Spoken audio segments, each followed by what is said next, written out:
Sky split wide like a wound untamed.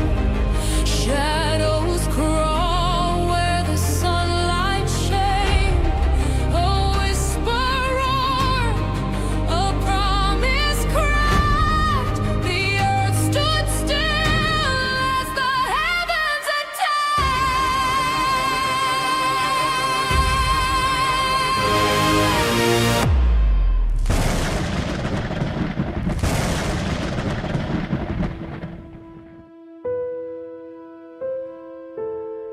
O céu se abre como uma ferida, sombras rastejam onde o sol molda, uma promessa forjada, a terra permaneceu, os céus atacam. Hoje sinto o cheiro da chuva chegando pela primeira vez na história e sei que nunca mais vai parar. O vapor que sempre subiu da terra agora se transforma em gotas pesadas que batem contra minha pele envelhecida. Meus olhos, que viram gigantes caminharem entre os homens, que foram testemunhas de anjos descendo dos céus como estrelas cadentes, agora contemplam as últimas horas de um mundo que escolheu sua própria destruição. As pessoas ao meu redor gritam assustadas, nunca viram a chuva. Suas mães, filhas dos nefilins, tentam protegê-las com as mãos, mas não entendem que não há proteção contra o juízo que vem dos céus. E enquanto as primeiras gotas caem como tambores de guerra celestial, eu me lembro das histórias que ouvi. Histórias de um jardim perdido, de uma promessa antiga e de uma serpente que ainda sussurra na terra. Eu, o último guardião dos segredos antediluvianos, preciso contar esta história. Antes que as águas me alcancem, antes que os alicerces da terra tremam, já estava escrito o fim daqueles dias. Mas primeiro era necessário que a semente da rebelião germinasse no coração dos homens e nas alturas dos céus. O Éden havia sido selado. Querubins de rostos múltiplos montavam guarda eterna diante da porta oriental, suas espadas flamejantes cortando o ar em movimentos hipnóticos que nunca cessavam. A árvore da vida permanecia intacta, seus frutos dourados pendurados como promessas não cumpridas, enquanto suas raízes bebiam de rios que já não fluiriam para os filhos de Adão. Lá fora, a primeira família da humanidade aprendia o peso do exílio. Adão cavava a terra com mãos que lembravam a facilidade perdida, cada sulco arrancado do solo rebelde, ecoando com a maldição pronunciada sobre toda a criação. Eva tecia vestes de pele animal, seus dedos trabalhando com a destreza desesperada de quem sabe que a nudez já não é inocência, mas vulnerabilidade. Entre eles crescia uma geração que jamais havia conhecido o paraíso, mas que carregava em si tanto a imagem divina quanto a marca da queda. Caim emergiu primeiro do ventre materno, suas mãozinhas já fechadas em punhos, como se compreendesse instintivamente que tudo no mundo deveria ser conquistado pela força. Abel veio depois, suave onde seu irmão era áspero, inclinado para os rebanhos enquanto Caim dominava os campos. Nos olhos de um brilhava a ambição, nos do outro a paz. A humanidade já carregava consigo suas duas naturezas, a que se elevaria em direção ao Criador e a que se afastaria dele para sempre. O primeiro derramamento de sangue inocente sobre a terra não demorou a chegar. Caim levantou sua mão contra seu irmão num campo solitário onde só Deus era testemunha. O solo bebeu o sangue de Abel e começou a clamar por justiça. Enquanto Caim recebia a marca que o protegeria da vingança humana, mas não do peso eterno de seu ato, partiu para longe da presença divina, carregando consigo não só sua culpa, mas um legado que se multiplicaria através das gerações.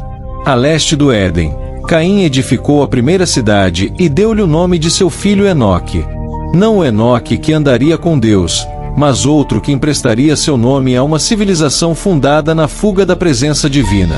As muralhas da cidade cresceram altas e grossas, não só para proteger seus habitantes de perigos externos, mas para criar a ilusão de que podiam viver independentes daquele que lhes dera o sopro de vida.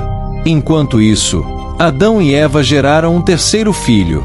Sete chegou ao mundo como substituto do justo morto, seu nome ressoando com a promessa de que Deus estabeleceria uma nova descendência. Através dele nasceu uma geração diferente daquela que seguiu Caim para o exílio voluntário. Os descendentes de Sete começaram a invocar o nome do Senhor, construindo altares em colinas abertas onde o céu podia testemunhar suas ofertas. Em contraste com as cidades muradas que brotavam da semente de Caim, duas civilizações cresceram sob o mesmo sol. Uma multiplicou-se em número, poder e conhecimento, criando instrumentos de bronze e ferro, compondo melodias complexas em harpas e flautas, erguendo monumentos que desafiavam os céus. A outra permaneceu simples em seus costumes, mas rica em devoção, preservando os relatos da criação e da queda, mantendo viva a esperança na promessa de redenção sussurrada no Éden. Os filhos de Caim exploraram os segredos da terra, extraindo metais preciosos de suas profundezas e domando rios para servir a seus propósitos. Suas mulheres adornavam-se com joias elaboradas e tecidos tingidos com cores que brilhavam como o próprio arco-íris. Seus homens empunhavam espadas afiadas e escudos polidos, organizando-se em exércitos que conquistavam territórios cada vez mais vastos. O nome de Deus raramente era pronunciado entre eles, exceto como blasfêmia ou juramento vazio.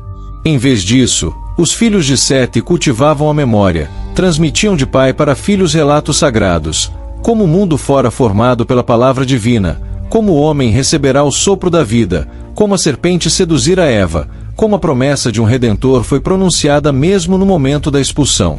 Suas ofertas queimavam nos altares com fumaça que subia direto aos céus, aceitas pelo Criador como perfume suave. As gerações se sucederam e com elas cresceu a distância entre as duas linhagens. O que começou como uma diferença de caráter entre dois irmãos se transformou em um abismo civilizacional. De um lado, o progresso sem Deus. Do outro, a fé sem ostentação. De um lado, cidades que tocavam as nuvens. Do outro, tendas que podiam se mover quando o Senhor indicava novos pastos. Mas nas alturas, observadores silenciosos começaram a notar algo que escapava aos olhos humanos.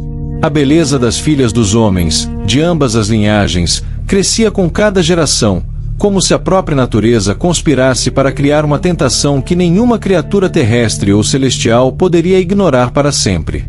O mundo havia encontrado seu ritmo, oscilando entre luz e trevas, entre fé e rebelião.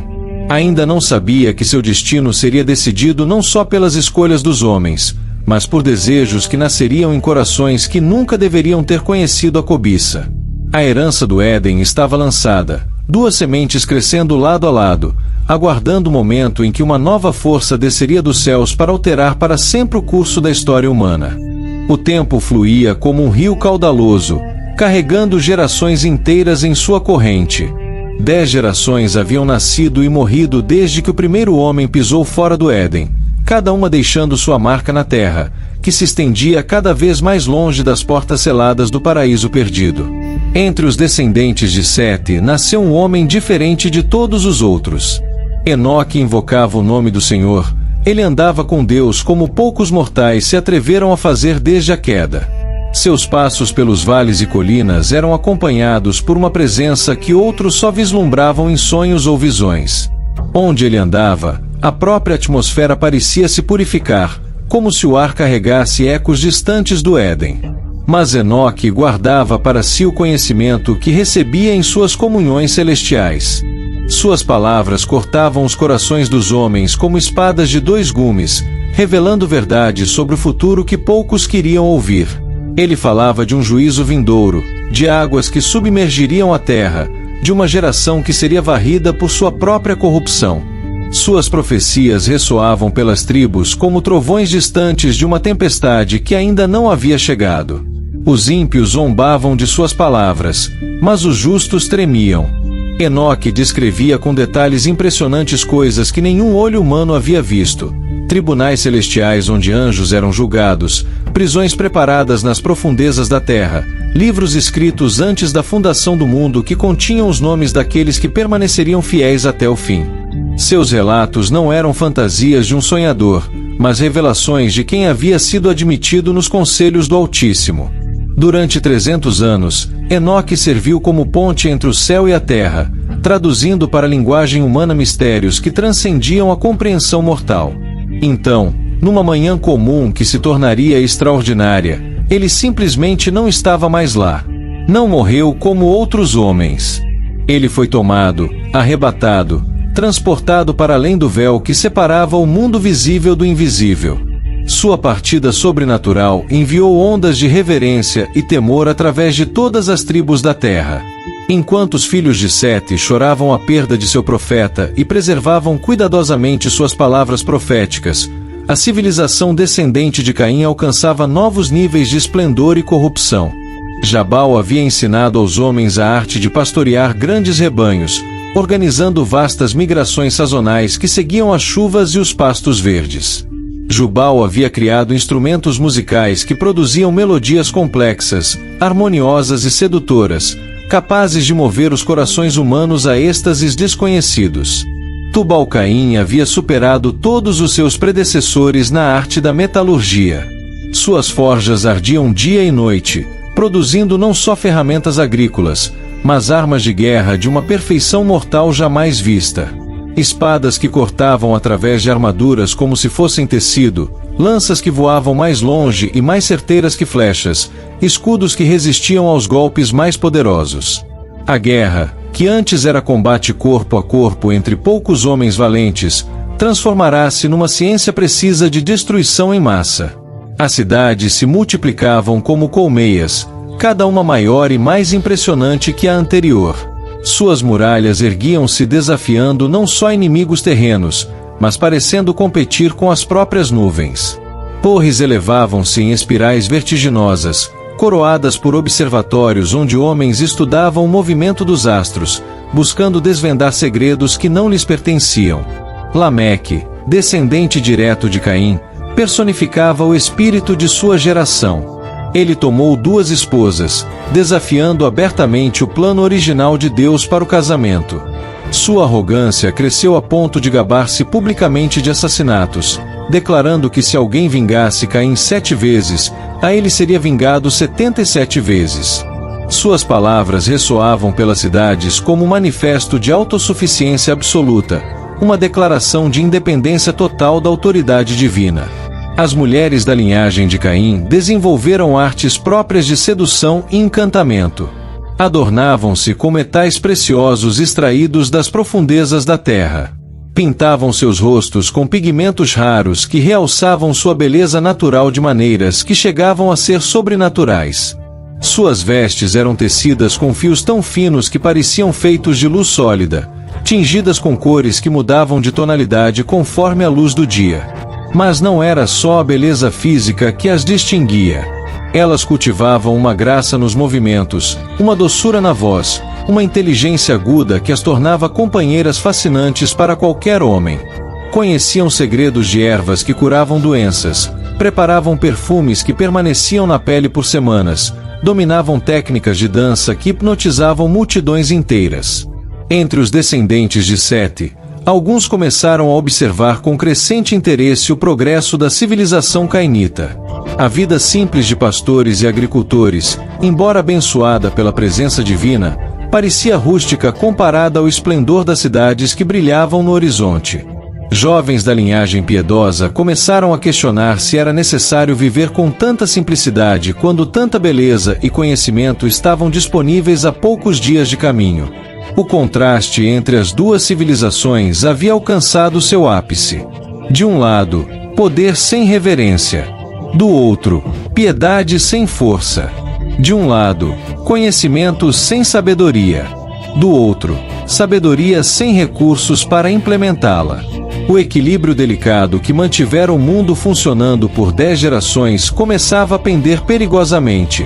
Nas alturas etéreas, além das nuvens mais altas e acima das estrelas mais distantes, observadores celestiais notavam cada movimento na Terra com crescente interesse. Os vigilantes designados para supervisionar a humanidade testemunhavam dia após dia o desenvolvimento de uma beleza e sofisticação que despertava neles sensações completamente novas. O que começara como um dever administrativo transformava-se gradualmente em fascinação pessoal. O crepúsculo da pureza havia chegado. O mundo antediluviano alcançara sua maturidade, desenvolvendo tanto sua capacidade para o bem quanto sua inclinação para o mal até seus limites extremos. A tensão entre luz e trevas já não podia ser mantida indefinidamente. Nas profundezas do cosmos, decisões estavam sendo tomadas que alterariam para sempre o curso da história humana. O cenário estava pronto para a entrada de novos atores que transformariam por completo a natureza da existência terrena. Nas esferas celestiais, onde o tempo se dobra sobre si mesmo e a eternidade se manifesta em cada momento presente, uma hierarquia de seres luminosos mantinha a ordem cósmica desde antes da fundação da Terra. Entre eles, os vigilantes ocupavam uma posição singular. Eram os olhos do Altíssimo sobre a humanidade, designados para observar, registrar e ocasionalmente intervir no curso da história mortal. 200 anjos de elevada estatura espiritual haviam recebido esta comissão sagrada. Seus nomes ressoavam através das dimensões com autoridade e reverência. Senjasa, o primeiro entre iguais, cuja voz havia dirigido coros angelicais antes da criação do homem. Azazel, mestre dos segredos celestiais que governavam a transformação da matéria. Armã, guardião dos conhecimentos que separavam o profano do sagrado. Baraquel, que compreendia o movimento dos astros e suas influências sobre o destino. Cocabel, através de cujos olhos as constelações recebiam seus nomes e propósitos. Por gerações incontáveis, esses seres haviam cumprido seu papel com perfeição absoluta. Observavam sem interferir, registravam sem julgar, informavam sem emoção pessoal. Suas consciências operavam em frequências que transcendiam as paixões terrenas, focadas unicamente na execução da vontade divina através de suas funções específicas. Mas algo começara a mudar na natureza de sua vigilância. Inicialmente foi só curiosidade intelectual. A humanidade demonstrava uma capacidade de evolução que surpreendia até observadores celestiais. A rapidez com que desenvolviam tecnologias, organizavam sociedades complexas, criavam arte e música que evocavam harmonias cósmicas primitivas, era verdadeiramente notável. Os vigilantes começaram a dedicar mais tempo e atenção aos detalhes da civilização humana do que seus deveres originalmente exigiam. Gradualmente, a curiosidade intelectual deu lugar a algo mais perigoso: fascinação pessoal. Os anjos descobriram que possuíam preferências individuais sobre diferentes aspectos da cultura humana. Alguns interessavam-se mais pelos avanços tecnológicos da linhagem de Caim, outros pela devoção espiritual dos descendentes de Sete. Essas preferências, inicialmente sutis, começaram a influenciar a maneira como realizavam suas observações. A transformação mais profunda, no entanto, ocorreu quando sua atenção se voltou para as filhas dos homens. A beleza humana alcançara um refinamento que desafiava a compreensão angelical. Não era mera aparência física, embora esta tivesse se desenvolvido de maneiras extraordinárias através das gerações. Era uma combinação única de graça corporal, inteligência emocional, capacidade artística e profundidade espiritual que criava uma atração multidimensional completamente nova no universo criado. As mulheres da linhagem de Caim possuíam uma beleza terrena que irradiava poder e sofisticação. Suas formas eram esculpidas pela abundância e pelo refinamento de suas civilizações. Seus movimentos, treinados desde a infância nas artes da sedução e do encantamento, conheciam segredos de adorno que realçavam cada traço natural até a perfeição. Dominavam linguagens corporais que comunicavam sem palavras. Cultivavam vozes que podiam acalmar feras selvagens ou incitar multidões à ação. As descendentes de Sete possuíam uma beleza diferente, mas igualmente perturbadora para observadores celestiais. Sua pureza não era ingenuidade, mas inocência consciente que escolhera se preservar intacta. Seus rostos refletiam uma luz interior que parecia evocar vagamente o brilho perdido do Éden. Seus corações batiam com devoção genuína que criava uma aura de santidade que, paradoxalmente, as tornava ainda mais desejáveis para seres que só haviam conhecido a perfeição impessoal. Senjasa foi o primeiro a articular o que todos os vigilantes começavam a sentir. Durante um concílio celestial de rotina, onde deviam simplesmente informar suas observações, ele expressou algo que jamais havia sido verbalizado por uma criatura angelical: desejo pessoal. Não o desejo abstrato de servir ao Criador ou cumprir propósitos cósmicos, mas um anseio específico, individual, dirigido a seres de natureza inferior à sua própria. A confissão de Sanjasa abriu comportas emocionais que haviam permanecido seladas desde a criação. Um após outro, os vigilantes admitiram sentimentos semelhantes. Azazel falou sobre sonhos onde ensinava às mulheres humanas segredos que poderiam elevar sua beleza a níveis sobrenaturais. Baraquel descreveu visões onde revelava às filhas dos homens conhecimentos astrológicos que lhes permitiriam prever e controlar seus destinos. Cocabel relatou fantasias onde compartilhava com mortais sabedorias que os transformariam em seres híbridos entre o terreno e o celestial. O que começara como observação oficial transformou-se em obsessão coletiva. Os debates nos conselhos angelicais tornaram-se cada vez mais intensos e frequentes. Alguns vigilantes argumentavam que seus sentimentos eram aberrações temporárias, que desapareceriam com disciplina e reenfoque em seus deveres originais. Outros sustentavam que esses novos desejos representavam uma evolução natural de sua consciência, uma expansão de suas capacidades experienciais que poderia enriquecer seu serviço ao Criador. Sanjasa desenvolveu uma filosofia completamente nova para justificar seus impulsos. Ele propôs que os vigilantes haviam sido colocados em proximidade com a humanidade precisamente para experimentar essa atração, que talvez fosse parte de um plano divino maior que ainda não compreendiam completamente. Sugeriu que a união entre seres celestiais e terrenais poderia produzir uma nova ordem de criaturas que combinaria o melhor de ambas as naturezas. Azazel foi mais longe, argumentando que os segredos celestiais que possuíam não deviam permanecer eternamente ocultos da humanidade. Ele questionava por que conhecimentos que poderiam aliviar o sofrimento humano, acelerar seu desenvolvimento e aproximá-los de seus criadores angelicais deviam ser guardados como propriedade exclusiva dos céus. Lentamente, uma conspiração começou a tomar forma nas mentes dos vigilantes. Não seria meramente a satisfação de desejos pessoais, mas uma missão de elevação da humanidade através da hibridização angelical e da transferência de conhecimento celestial. Eles se convenceram de que estavam contemplando não uma transgressão, mas uma evolução necessária do plano criativo original. O Monte Hermon, pico majestoso que se elevava como ponte natural entre a terra e o céu, tornou-se ponto focal de suas reuniões clandestinas. Ali, onde as nuvens se formavam e se dispersavam ao redor de seu cume nevado, onde a atmosfera terrestre encontrava as esferas celestiais, os vigilantes começaram a planejar uma descida que mudaria para sempre a natureza da existência terrena.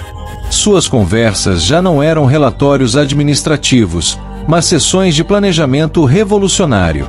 Discutiam métodos de materialização física que lhes permitiriam interagir diretamente com humanos. Debatiam quais conhecimentos deveriam ser compartilhados primeiro e com quais indivíduos. Especulavam sobre a natureza da descendência que resultaria de suas uniões projetadas. O que nenhum deles considerava era que suas decisões estavam sendo observadas por hierarquias angelicais superiores, que seus planos estavam sendo registrados em livros celestiais, que cada palavra pronunciada em seus conselhos secretos ressoava através de dimensões onde a justiça divina aguardava pacientemente o momento apropriado para se manifestar. A transformação dos vigilantes de guardiões fiéis a conspiradores rebeldes estava quase completa. Só faltava o último passo, a decisão coletiva e irrevogável que os comprometeria para sempre com um curso de ação que não teria retorno possível. A Assembleia transcendia qualquer concílio que a humanidade jamais presenciara. Cada vigilante manifestava uma forma física temporária, conservando apenas o suficiente de sua natureza angelical para manter a coesão espiritual, mas adotando uma substância suficientemente densa para interagir com o mundo material. Eram figuras de estatura impossível, rostos que irradiavam luz própria, presenças que faziam vibrar o próprio ar com frequências inaudíveis para o ouvido humano. Sanjasa posicionou-se no centro do círculo, sua autoridade reconhecida por consenso tácito entre os conspiradores. Durante eras, ele servirá como porta-voz em concílios celestiais legítimos, sua voz ressoando através das dimensões com perfeita harmonia cósmica. Agora, essa mesma voz seria instrumento de rebelião coordenada contra a ordem estabelecida desde a fundação do universo. O debate final durou o equivalente a 7 dias terrestres, embora o tempo fluísse de maneira diferente naquela assembleia sobrenatural. Cada vigilante apresentou suas motivações pessoais, suas justificativas filosóficas, suas expectativas sobre as consequências de sua decisão coletiva. Alguns falaram de amor genuíno pelas filhas dos homens, outros de compaixão pela ignorância humana, muitos da convicção de que estavam cumprindo um propósito evolutivo superior que transcendia suas instruções originais.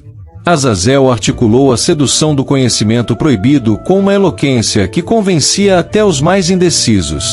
Ele descreveu como os segredos celestiais que possuíam poderiam transformar a civilização humana, elevando-a a níveis nunca imaginados.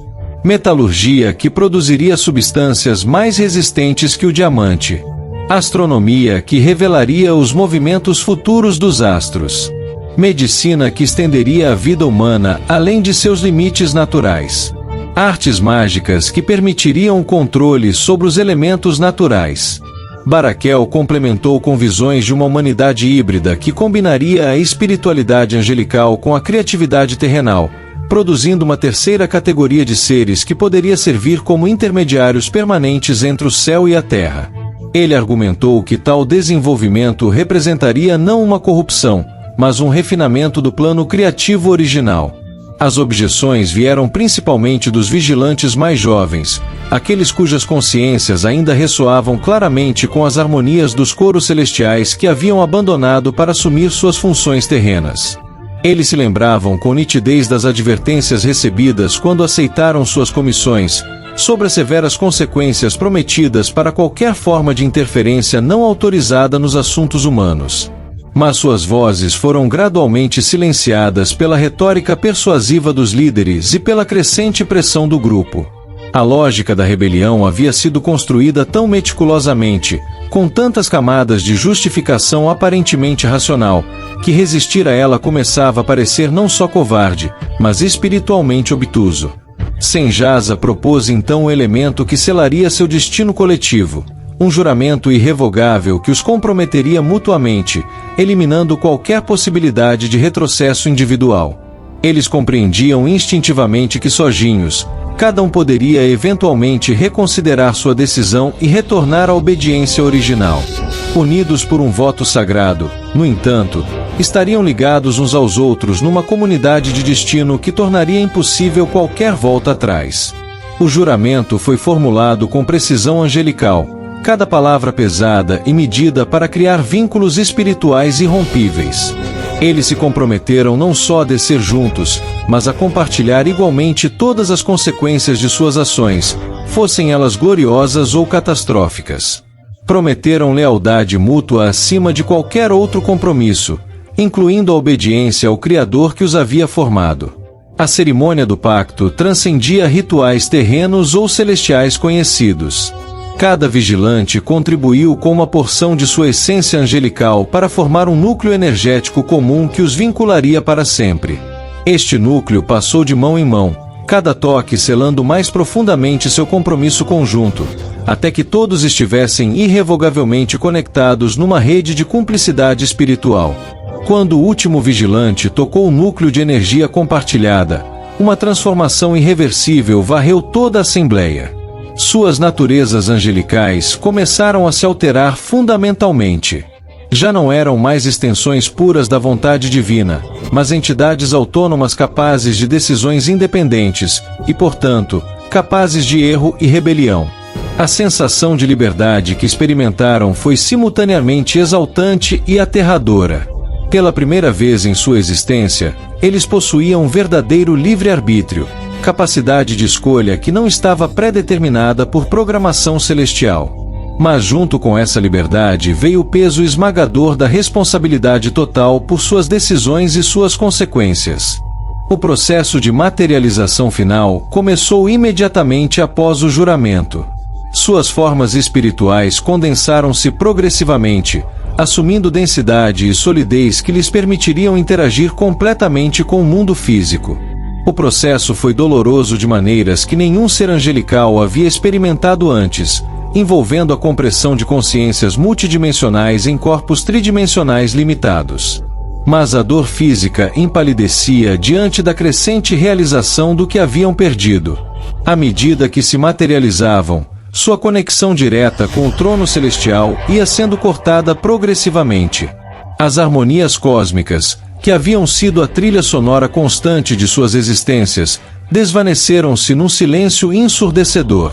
A presença imediata do Criador, que havia sido a atmosfera natural de suas consciências, retirou-se até se tornar uma memória distante. Quando a transformação se completou, 200 seres que haviam sido anjos encontrarão-se presos em corpos físicos, limitados pela gravidade e pelo tempo, separados para sempre de sua origem celestial. Ainda possuíam conhecimentos e poderes que os distinguiam drasticamente dos humanos, mas haviam perdido sua natureza fundamental como extensões diretas da divindade. O silêncio que se seguiu à consumação do pacto foi mais profundo que qualquer vácuo cósmico.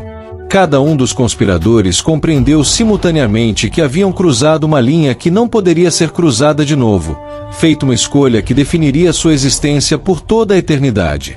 Não havia mais retorno ao lar celestial que haviam abandonado voluntariamente. Senjasa rompeu finalmente o silêncio com palavras que ressoariam através de todas as gerações subsequentes da humanidade. Palavras que marcariam o início de uma nova era na história da criação, que nos tornemos deuses entre os mortais. A declaração selou não só sua rebelião pessoal, mas o destino de toda a raça humana. Os vigilantes haviam caído, e sua queda arrastaria consigo a inocência do mundo antediluviano, iniciando uma cascata de corrupção que culminaria num juízo universal. O pacto estava consumado, o irreversível havia sido feito, e nas profundezas do cosmos, tribunais celestiais já preparavam as sentenças que seriam executadas quando chegasse o momento apropriado para a justiça. A descida dos vigilantes do Monte Hermon marcou o início de uma era que a Terra jamais havia conhecido e nunca mais voltaria a conhecer. 200 seres de poder angelical dispersaram-se pelos vales e planícies como sementes de tempestade, cada um buscando cumprir os desejos que os haviam levado à rebelião.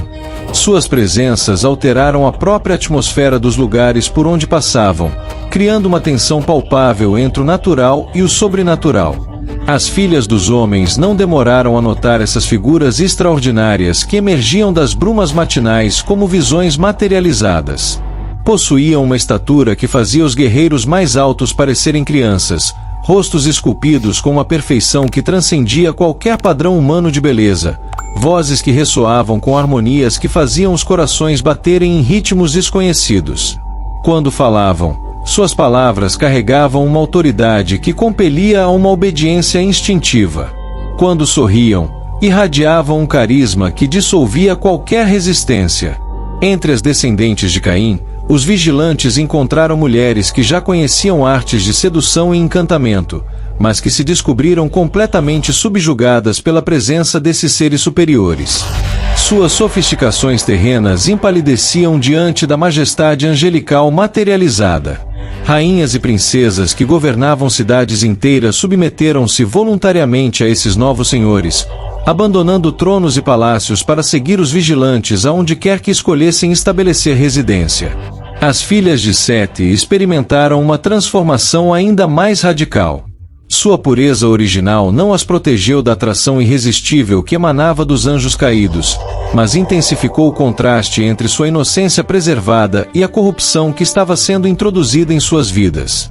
Muitas deixaram suas famílias piedosas sem explicação, atraídas por promessas de conhecimento e poder que transcendiam qualquer bem terreno que conheciam. Os casamentos que se seguiram desafiavam todas as categorias estabelecidas da experiência humana. Não eram uniões entre iguais, mas subjugações de uma espécie por outra fundamentalmente superior. Os vigilantes tomaram esposas não por amor no sentido humano da palavra, mas por posse, exercendo direitos que haviam assumido sobre criaturas que consideravam propriedades legítimas de sua nova condição divina autoproclamada. As cerimônias nupciais realizadas pelos anjos caídos combinavam rituais terrenos com invocações celestiais corrompidas, criando liturgias híbridas que profanavam tanto a santidade do casamento humano quanto a pureza dos ritos angelicais. Altares foram erguidos em lugares elevados onde o céu encontrava a terra. Mas as ofertas queimadas sobre eles produziam uma fumaça que subia torta e escura, rejeitada pelos ventos que antes haviam levado orações piedosas diretamente ao trono celestial. Quando as primeiras concepções foram anunciadas, uma expectativa sobrenatural varreu todas as tribos da terra.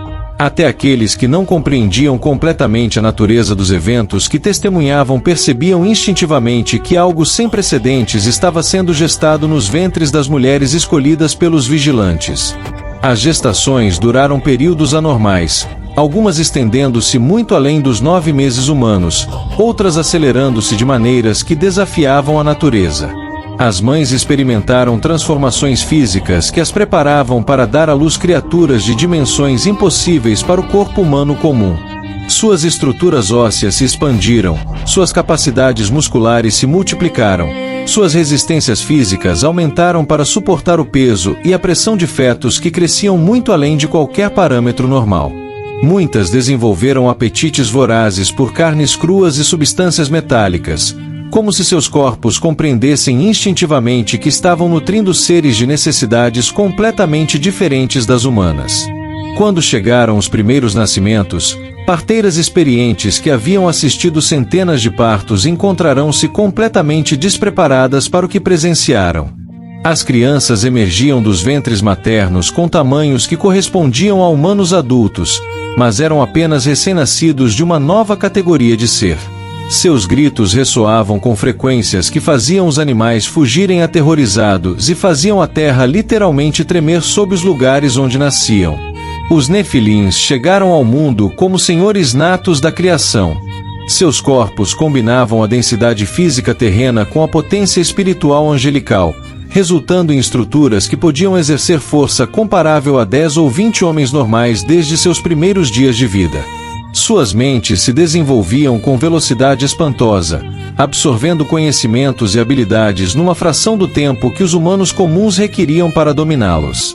Aos poucos meses de idade, já caminhavam com equilíbrio perfeito e força suficiente para mover pedras que requeriam grupos de homens para serem deslocadas. Aos poucos anos, demonstravam inteligências que superavam os anciãos humanos em sabedoria e astúcia. Suas vozes, quando finalmente aprenderam a falar, carregavam ecos da autoridade angelical de seus pais, compelindo a obediência automática de todos os humanos que as ouviam. Fisicamente, os Nefilins transcendiam qualquer padrão humano estabelecido. Suas estaturas alcançavam proporções que os faziam parecer torres ambulantes quando caminhavam entre homens comuns. Seus músculos se desenvolviam com uma densidade que parecia mais mineral que orgânica, conferindo-lhes resistência a feridas que seriam fatais para humanos. Seus ossos cresciam com estruturas internas que lembravam mais arquitetura de construção que anatomia natural. Mas era em seus olhos que a natureza híbrida dos Nefilins se revelava mais claramente. Eles refletiam inteligências que operavam em frequências diferentes das humanas, percebendo aspectos da realidade que permaneciam invisíveis para criaturas puramente terrenas. Podiam detectar correntes espirituais que fluíam através das paisagens, identificar propriedades ocultas de plantas e minerais, antecipar mudanças climáticas com precisão sobrenatural. À medida que cresciam, os Nefilins começaram a estabelecer territórios próprios, demarcando regiões onde exerciam autoridade absoluta sobre populações humanas que se submetiam voluntariamente ou eram forçadas à submissão. Suas cidades erguiam-se com uma velocidade impossível, construídas por multidões de trabalhadores humanos dirigidos por inteligências superiores que compreendiam princípios arquitetônicos desconhecidos para engenheiros terrenos. Os primeiros conflitos entre diferentes clãs de Nefilins começaram quando seus territórios se expandiram até se encontrarem. Guerras que envolviam seres de força sobrenatural produziam devastações que remodelavam literalmente a geografia de regiões inteiras. Montanhas eram movidas, rios desviados de seus cursos, vales criados onde antes existiam planícies. A humanidade comum descobriu-se reduzida à posição de espectadora de conflitos que transcendiam completamente sua capacidade de participação ou influência. Tribos inteiras foram absorvidas pelos exércitos dos Nefilins, servindo como soldados auxiliares em guerras cujos propósitos e métodos permaneciam além de sua compreensão. Outras foram simplesmente ignoradas como insetos que não mereciam a atenção de criaturas superiores. O equilíbrio natural do mundo havia sido permanentemente alterado. Uma nova espécie dominante estabelecera-se no topo da hierarquia terrestre, reduzindo a humanidade original à posição subordinada em sua própria criação. Os Nefilins não eram simplesmente criaturas poderosas. Era uma revolução biológica que redefinia completamente as possibilidades da existência na Terra, e ainda eram apenas o começo das transformações que os vigilantes trariam ao mundo que haviam escolhido como sua nova morada. O estabelecimento dos Nefilins como nova classe dominante foi apenas o primeiro fruto da rebelião angelical. Os vigilantes, agora permanentemente presos em formas materiais, descobriram que sua influência sobre a civilização humana transcendia amplamente a criação de descendência híbrida. Possuíam arsenais completos de conhecimento celestial que, uma vez transferidos para mentes terrenas, transformariam para sempre a natureza da existência humana. Azazel emergiu como o principal instrutor dos homens nas artes que alterariam o equilíbrio fundamental entre criatura e criação. Seus ensinamentos começaram com a metalurgia, mas rapidamente evoluíram para dimensões que superavam qualquer necessidade prática humana. Ele mostrou como extrair metais das profundezas da Terra que jamais haviam sido descobertos por processos naturais, substâncias que brilhavam com luz própria e possuíam propriedades que desafiavam a compreensão terrenal. Sob sua tutela, ferreiros humanos aprenderam a forjar não só ferramentas e armas, mas instrumentos de poder que conferiam a seus portadores capacidades quase sobrenaturais. Espadas que cortavam através da pedra como se fosse argila, armaduras que desviavam não só golpes físicos, mas ataques espirituais, ornamentos que amplificavam a força natural de quem os usava até proporções gigantescas. A arte da guerra transformou-se completamente. Azazel ensinou aos homens estratégias de combate que incorporavam elementos celestiais de conflito, técnicas que haviam sido desenvolvidas durante éons de experiência angelical em batalhas cósmicas. Exércitos humanos organizaram-se em formações que canalizavam energias espirituais, criando campos de força coletivos que multiplicavam exponencialmente sua eficácia em combate. Mas a verdadeira revolução veio com os ensinamentos sobre armamentos que transcendiam a categoria puramente física. Azazel revelou segredos de construção de máquinas de guerra que operavam através de princípios que combinavam mecânica terrena com dinâmicas espirituais, catapultas que lançavam projéteis imbuídos com forças elementares, torres de assédio que se moviam sozinhas através de terrenos impossíveis, muralhas defensivas que regeneravam danos automaticamente. Senjasa concentrou-se em artes mais sutis, mas igualmente transformadoras. Ensinou às mulheres segredos de encantamento que elevavam sua beleza natural a níveis que roçavam o sobrenatural. Suas alunas aprenderam a preparar cosméticos que não só realçavam traços físicos, mas alteravam as percepções de quem as contemplava, criando auras de irresistibilidade que compeliam a adoração involuntária. As técnicas de adorno desenvolvidas sob sua orientação incorporavam princípios que operavam diretamente sobre as consciências observadoras. Joias que hipnotizavam através de padrões de reflexão da luz, tecidos que mudavam de cor conforme os estados emocionais de quem os vestia. Perfumes que induziam estados mentais específicos em todos que os percebiam. Baraquel revelou conhecimentos astronômicos que permitiram aos homens compreender e manipular influências celestiais sobre eventos terrenos. Seus ensinamentos transformaram a observação passiva dos astros numa ciência ativa de controle do destino. Estudantes humanos aprenderam a identificar momentos precisos em que configurações planetárias criavam oportunidades para intervenções que alteravam cursos naturais de eventos. Construíram observatórios que funcionavam não só como instrumentos de medição, mas como máquinas de amplificação de influências astrológicas. Torres circulares alinhadas com precisão matemática às rotações celestes, equipadas com cristais e metais específicos que focalizavam energias cósmicas de maneiras dirigidas que podiam ser aplicadas para propósitos específicos.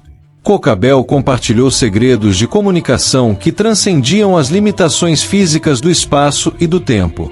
Ensinou aos homens métodos de transmissão de mensagens através de distâncias impossíveis, técnicas que utilizavam correntes espirituais invisíveis que conectavam todos os pontos da criação.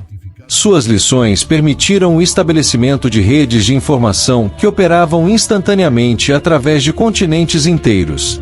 Eles desenvolveram sistemas de sinalização que funcionavam através da manipulação de elementos naturais. O resultado foi uma explosão de ambição e conflito que transformou por completo a natureza da civilização terrena. As cidades começaram a crescer em escalas e velocidades que desafiavam os recursos naturais de suas regiões. As populações multiplicaram-se rapidamente, sustentadas por tecnologias agrícolas sobrenaturalmente eficientes, mas também se organizaram em hierarquias cada vez mais complexas e conflituosas. O conhecimento distribuído de maneira desigual criou castas de poder que alternavam entre cooperação e guerra, dependendo de interesses momentâneos. A própria natureza começou a responder negativamente às manipulações constantes. Os animais desenvolveram comportamentos erráticos. As plantas produziam frutos venenosos onde antes geravam alimento. Os rios mudavam de curso sem explicação natural aparente. Enquanto a corrupção se espalhava pela terra como lepra espiritual, consumindo tudo que tocava, uma voz solitária continuava ressoando através dos vales e montanhas, clamando por um arrependimento que poucos queriam ouvir. Enoque, o homem que havia caminhado com Deus e havia sido arrebatado da terra 3 gerações antes, agora retornava como mensageiro do juízo vindouro. Entre os descendentes restantes de Sete, as palavras de Enoque produziam uma mistura de terror e esperança.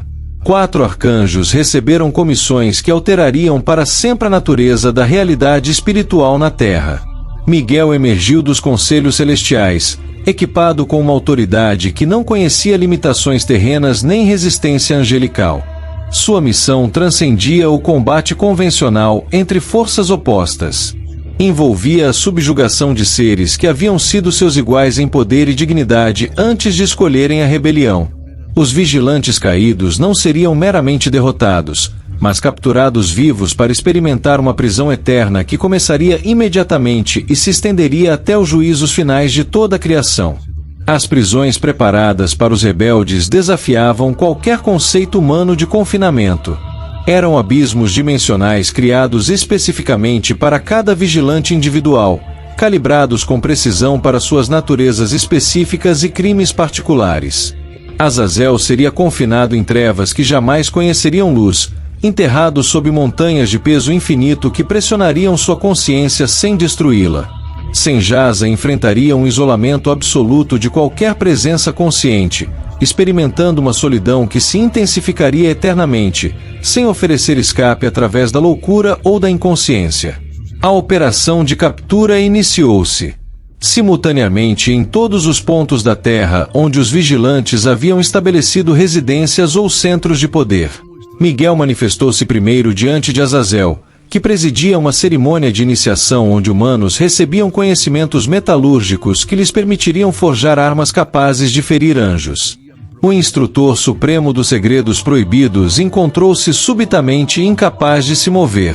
Sua forma angelical materializada, aprisionada por uma força que transcendia qualquer poder que conhecera. A captura não envolveu combate físico. Miguel simplesmente declarou a autoridade que portava. Pronunciou sentenças que haviam sido determinadas nos tribunais celestiais e executou prisões que operavam através de princípios cósmicos que não permitiam resistência. Um após outro, os vigilantes encontrarão-se privados de mobilidade, arrancados de seus tronos terrenos, transportados para abismos que se abriram especificamente para recebê-los. Baraquel foi capturado enquanto observava os movimentos das estrelas através de cristais que criará para amplificar influências astrológicas sobre eventos terrenais. Cocabel enfrentou a prisão no momento em que transmitia mensagens através de correntes espirituais que conectavam continentes. Armand foi aprisionado enquanto revelava a localização de tesouros ocultos que continham metais com propriedades sobrenaturais. Cada prisão individual ressoou através das dimensões espirituais como um trovão cósmico que anunciava a restauração da ordem que havia sido violada pela rebelião angelical. As correntes que os prenderam não eram físicas, mas constituídas de autoridade divina materializada, que se tornava uma substância mais real que qualquer elemento terreno. Senjasa, como líder da conspiração original, enfrentou uma cerimônia de prisão que envolveu não só sua captura pessoal, mas a dissolução formal de todos os vínculos que criará com seus seguidores humanos e prole híbrida. O juramento que unira os 200 vigilantes foi publicamente anulado, cada participante sendo responsabilizado individualmente por suas escolhas, sem possibilidade de compartilhar culpa ou solidariedade no castigo. A remoção dos vigilantes da Terra produziu efeitos imediatos que transcenderam simplesmente a ausência de suas presenças físicas. Os conhecimentos que haviam sido transferidos para mentes humanas começaram a desvanecer-se como sonhos que não podem ser lembrados depois de acordar. As tecnologias que dependiam de princípios celestiais deixaram de funcionar. Máquinas complexas tornaram-se ornamentos inúteis. Processos que manipulavam forças espirituais resultaram em explosões que devastaram cidades inteiras. Os Nefilins experimentaram uma transformação ainda mais dramática.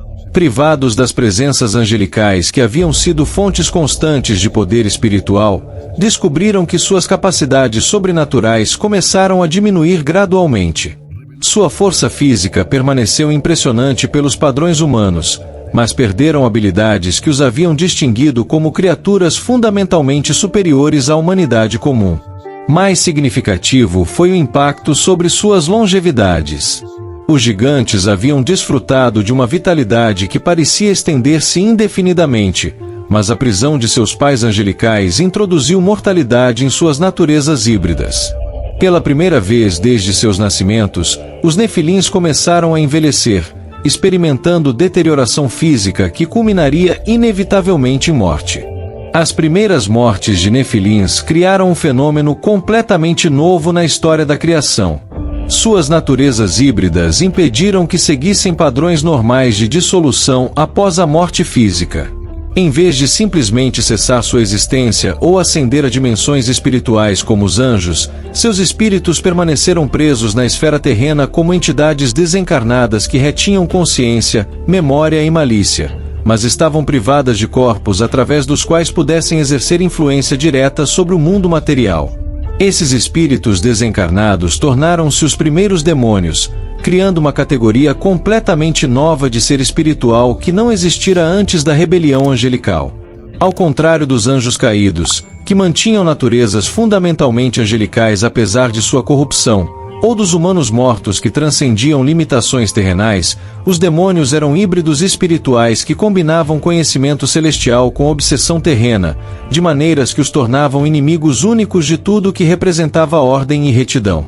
Sua condição de desencarnação criou uma fome espiritual insaciável por corpos físicos através dos quais pudessem novamente exercer influência material. Começaram a buscar a posse de humanos, animais e até objetos inanimados que pudessem servir como veículos temporários para suas vontades corrompidas. Essa busca constante por encarnação os tornaria pragas perpétuas que afligiriam a humanidade através de todas as gerações futuras. Rafael executou simultaneamente a missão de purificação que buscava remover da Terra todos os vestígios físicos da corrupção introduzida pelos vigilantes. Sua obra envolveu não só a destruição de estruturas e objetos contaminados, mas a restauração de fluxos naturais de energia que haviam sido distorcidos por conhecimentos proibidos aplicados irresponsavelmente. Cidades inteiras que haviam sido construídas através de técnicas celestiais começaram a desmoronar como se o tempo acelerado estivesse recuperando anos de deterioração que haviam sido artificialmente suspensos. Torres cristalinas que desafiavam a gravidade racharam e desabaram. Observatórios astrológicos perderam alinhamentos precisos que os tornavam funcionais. Laboratórios alquímicos explodiram quando substâncias sobrenaturais retornaram violentamente a estados naturais. A purificação estendeu-se também a criaturas vivas que haviam sido alteradas através da experimentação angelical. Animais que haviam desenvolvido características impossíveis através de manipulação espiritual retornaram a formas originais ou simplesmente morreram quando seus organismos não puderam sustentar mudanças que violavam suas naturezas essenciais. Gabriel recebeu a comissão de anunciar o dilúvio vindouro não só como evento meteorológico, mas como juízo final que removeria da terra toda a vida que havia sido contaminada pela rebelião angelical. Suas proclamações ressoaram através de dimensões espirituais que os humanos não podiam perceber diretamente, mas que influenciaram a atmosfera de maneira a criar uma pressão crescente que seria liberada através de chuvas que submergiriam a civilização corrompida. Uriel completou a operação celestial através do selamento de conhecimentos que haviam sido ilegitimamente revelados, assegurando que sabedorias celestiais jamais poderiam ser acessíveis a criaturas terrenas através de métodos que violassem a ordem divina estabelecida. Sua obra alterou fundamentalmente as capacidades humanas de percepção espiritual, introduzindo limitações que protegeriam gerações futuras de tentações semelhantes àquelas que haviam corrompido a civilização antediluviana. Enquanto as prisões celestiais engoliam os vigilantes e seus demônios recém-nascidos começavam a vagar pela terra corrompida, uma única luz permanecia acesa no crescente oceano de trevas em que se transformará a existência humana. Nos vales onde a linhagem de Sete havia preservado tradições piedosas através de gerações, em meio a uma crescente hostilidade, surgia um homem cuja vida inteira fora construída sobre fundamentos de obediência que não conheciam compromisso. Noé descendia diretamente daqueles que haviam mantido viva a memória do Éden quando outros a abandonaram por promessas de poder terreno. Seus 3 filhos cresceram sob uma disciplina que os protegeu das tentações que haviam seduzido gerações inteiras. Sem, Cã e Jafé aprenderam ofícios que os sustentariam através de trabalho honesto. Desenvolveram caracteres que os distinguiam claramente dos jovens de sua idade que haviam sido criados sob influências híbridas. Suas esposas foram escolhidas sob critérios que priorizavam a pureza espiritual sobre vantagens sociais ou atrações superficiais. A voz que lhe falou não precisou convencê-lo da realidade da comunicação divina nem da necessidade urgente dos preparativos ordenados. Sua consciência fora treinada através de décadas de comunhão constante para reconhecer instantaneamente a autoridade que transcendia qualquer origem humana. As especificações para a construção da arca revelaram um projeto que desafiava qualquer embarcação que a civilização antediluviana houvesse produzido. Suas dimensões transcendiam as necessidades de uma única família. Seus compartimentos sugeriam propósitos que se estendiam muito além da preservação de um grupo doméstico. Seus sistemas de ventilação e drenagem indicavam permanência em águas que durariam muito mais que qualquer tempestade sazonal conhecida. Noé iniciou o trabalho com os recursos que acumulara através de uma vida inteira de administração cuidadosa, mas rapidamente descobriu que o projeto exigia materiais e habilidades que transcendiam suas capacidades pessoais. A providência divina manifestou-se através de coincidências que pareciam naturais, mas produziam exatamente os recursos necessários no momento apropriado. Árvores específicas que caíam durante tempestades precisamente onde poderiam ser acessíveis. Depósitos minerais expostos por erosões que ocorriam durante períodos de chuva. Artesãos especializados que chegavam buscando trabalho justo quando suas habilidades tornavam-se indispensáveis. A construção atraiu a atenção crescente de comunidades vizinhas que inicialmente observaram o projeto com curiosidade benevolente, depois com diversão condescendente e, finalmente, com hostilidade aberta quando compreenderam as implicações das proclamações que Noé fazia sobre o juízo vindouro. Suas advertências sobre um dilúvio universal eram rejeitadas como fantasias de um fanático religioso que perderá contato com as realidades de um mundo moderno que transcendera a dependência de caprichos meteorológicos primitivos. As zombarias intensificaram-se à medida que a arca crescia em tamanho e complexidade, tornando-se impossível de ignorar ou ridicularizar como projeto de um amador delirante. Engenheiros que vinham examinar a estrutura viam-se obrigados a admitir uma competência técnica que transcendia qualquer conhecimento disponível através da educação convencional. Suas tentativas de explicar a origem de tal perícia levavam invariavelmente a especulações sobre fontes sobrenaturais que preferiam não investigar profundamente. Noé utilizou cada confronto como oportunidade para proclamar uma mensagem de arrependimento que poucos queriam aceitar. Explicava a conexão entre a corrupção moral que caracterizava sua geração e o juízo físico que se aproximava. Delineava o tempo ainda disponível para uma mudança fundamental de direção antes que a oportunidade de salvação fosse permanentemente removida. Suas palavras carregavam a autoridade de quem receberá revelação direta, mas encontravam corações que haviam sido endurecidos através de gerações de rejeição a apelos semelhantes. A fase mais misteriosa da preparação começou quando animais começaram a chegar sem convocação nem captura. Criaturas de espécies nunca vistas naquela região apareciam nas proximidades da arca como se respondessem a sinais que transcendiam a comunicação natural. Predadores chegavam pacificamente junto a presas naturais. Animais selvagens permitiam a aproximação humana sem demonstrar agressividade característica. Espécies que requeriam climas específicos sobreviviam confortavelmente em condições que normalmente seriam fatais para suas constituições. O fenômeno transcendia qualquer explicação que os observadores pudessem oferecer através do conhecimento convencional sobre comportamento animal. As criaturas não pareciam estar sendo dirigidas por treinadores invisíveis nem compelidas por forças externas, mas seguindo impulsos internos que as guiavam inexoravelmente em direção à única estrutura na região que podia acomodá-las com segurança durante a catástrofe que ainda não começara. Noé recebeu cada chegada animal como confirmação adicional de que as instruções que receberá eram parte de um plano abrangente que transcendia sua compreensão pessoal, mas que se desenvolveria com precisão absoluta conforme o cronograma estabelecido pela sabedoria infinita. Sua responsabilidade limitava-se à obediência completa às direções específicas que recebia, confiando em que os aspectos do plano que permaneciam misteriosos seriam esclarecidos no momento apropriado.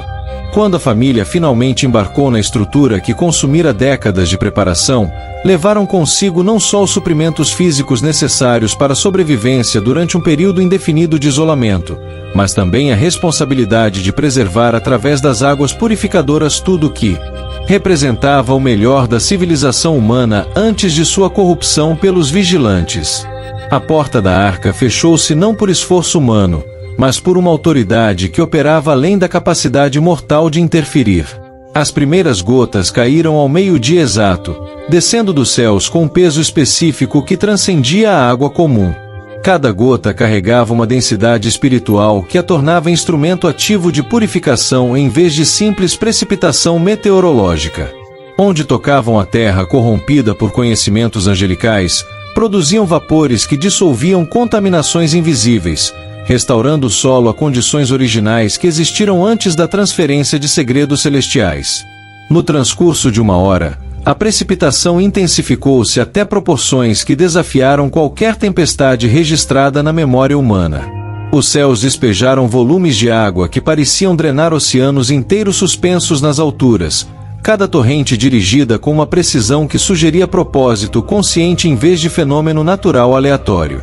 A convergência entre águas celestiais e terrestres criou um fenômeno que transcendia a inundação convencional. Os níveis elevaram-se com uma velocidade que tornou impossível a evacuação, mesmo para populações que finalmente reconheceram a realidade da catástrofe. As correntes desenvolveram uma força que arrastava não só objetos físicos, mas que parecia dissolver vínculos espirituais que conectavam entidades demoníacas a lugares específicos onde haviam estabelecido influência. Os Nefilins, apesar de sua força sobrenatural, encontrarão-se completamente incapazes de resistir a águas que operavam através de princípios que transcendiam o poder físico. Suas mortes finalmente liberaram espíritos híbridos que se uniram à legião crescente de demônios desencarnados. Mas as águas purificadoras limitaram severamente sua capacidade de influenciar eventos físicos, confinando-os a uma existência espectral que se tornaria característica permanente de sua condição. Dentro da arca, a família de Noé experimentava um isolamento que transcendia a simples separação física do mundo exterior. Flutuavam numa bolha de preservação que os mantinha completamente desconectados da catástrofe que redesenhava o rosto inteiro da criação. Os sons externos eram amortecidos até um silêncio quase absoluto que criava uma atmosfera de suspensão temporal, como se existissem numa dimensão paralela onde o tempo operava através de ritmos diferentes daqueles que governavam o juízo que se desenrolava ao redor. Durante 150 dias, as águas mantiveram níveis que cobriam as montanhas mais altas, eliminando sistematicamente toda forma de vida que havia sido contaminada pela rebelião angelical. Quando a família finalmente desembarcou sobre terra seca, trouxeram consigo não só a diversidade biológica necessária para repovoar o mundo purificado, mas também a responsabilidade de preservar a memória de eventos que haviam requerido um juízo universal. O primeiro ato de Noé sobre a terra renovada foi a construção de um altar onde ofereceu sacrifícios que ascenderam aos céus como perfume aceito, selando gratidão pela preservação e compromisso de obediência que impediria a repetição da corrupção que tornará necessário o dilúvio. Sua adoração representava o reconhecimento de que a salvação fora completamente gratuita, baseada na graça em vez do mérito pessoal. A resposta divina manifestou-se através de uma promessa que transcendia palavras, materializada no arco multicolor que apareceu nos céus como selo visual de uma aliança eterna. Este sinal representava o compromisso de que, independentemente de falhas humanas futuras, o juízo através de um dilúvio universal jamais seria necessário novamente. O mundo antediluviano terminara para sempre, mas suas lições permaneciam gravadas na memória coletiva como advertência e esperança para todas as gerações que viriam. A terra respirava. Por gerações incontáveis, ela gemera sob o peso de criaturas que jamais deveriam ter existido. Agora, purificada pelas águas que desceram dos céus e emergiram dos abismos, estendia-se limpa diante de uma família que carregava toda a esperança da humanidade em seus corações ainda mortais.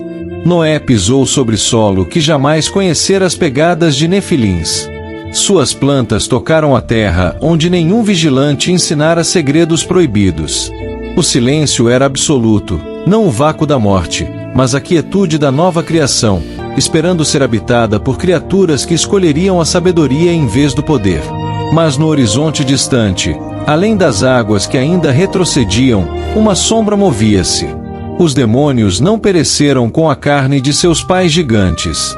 Vagueavam agora sem forma, sem território, sem tronos, mas com memória intacta de dominação perdida.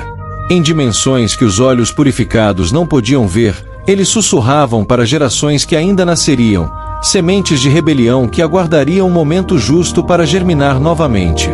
O arco permanecia suspenso como promessa cumprida, mas também como lembrete silencioso. A misericórdia venceu desta vez. Que escolha faria a próxima civilização quando a antiga serpente oferecesse novamente frutos proibidos sob novas formas? A história mal começara. As águas sobem. Afogam as estrelas. As águas sobem, as águas gritam, sepultam o mundo numa árvore quebrada. Montanhas. Nós, enquanto sua força é dilacerada. Vidas se afogam onde as sementes nasceram. Um navio sozinho no mar negro selvagem. A esperança agarra-se à eternidade. Trovões e ventos colidem. O tempo curva-se onde o gordo. Uma voz de fogo, uma voz de pedra, sussurra no mundo. As águas sobem, inundam a terra. O Cristo final. Não há volta atrás, nenhuma porta aberta.